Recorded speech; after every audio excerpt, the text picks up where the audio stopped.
All right, guys, I wanted to make a quick chapter on joint ventures, JV. If you ever heard the term JV deal, this is what that's talking about, a joint venture. Now, I provided this contract below for you guys to use just in case you ever come into this scenario. I personally don't like joint venture agreements, and I don't think you guys need them, because if you followed everything in this boot camp, then you know how to actually dispo a deal. You know how to find a buyer. A joint venture agreement is typically when you don't know how to find a buyer and somebody offers their buyer's list for you. They can move it for you. They can sell that deal for you. They supposedly have a large buyer's list, right? So they're going to offer, if you go post this deal in the Facebook group, a lot of those people are going to reach out. They're going to say, hey, are you open to a JV? Right? You can be, if this is the last avenue for you to go down. If you weren't able to find a buyer and they have a large buyer's list, then sure.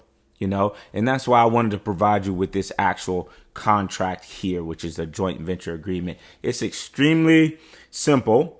It's a one-page agreement, and we'll just go over it very quickly. This agreement relates to the contract for the property located at, this is the actual property address, obviously, between you're the buyer on that original contract, right, with the seller, just like before. So you're the buyer, and then the seller goes here. And then the execution date of that contract goes here. Wholesaler agrees to pay so-and-so, whoever you're partnering with. This is where their name or entity goes. Whoever you're partnering with, you put their name here. 50% of total assignment, double closing fee at closing. Right? So you put their name here, and then you print your name here. You're the wholesaler. Your entity name, if you have one.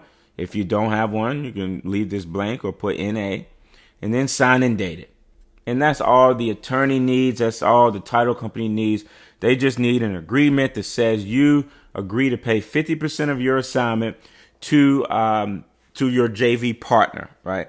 And this can also be used the opposite way, guys. If you have a big buyers list and you have somebody in those groups that are struggling to find a buyer, and you offer, hey, are you open to JV? I have a good buyers list here. I believe I can move this property.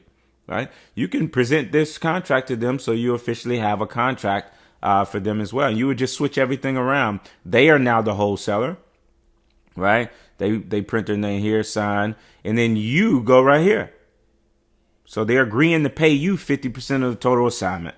That's all a JV is. It's literally a partnership. You have a deal. You don't have the buyers. Somebody else comes to the table. They have the buyers. You guys partner, right? And split the fee 50-50. And that is a JV deal, guys. I'll see you in the next chapter.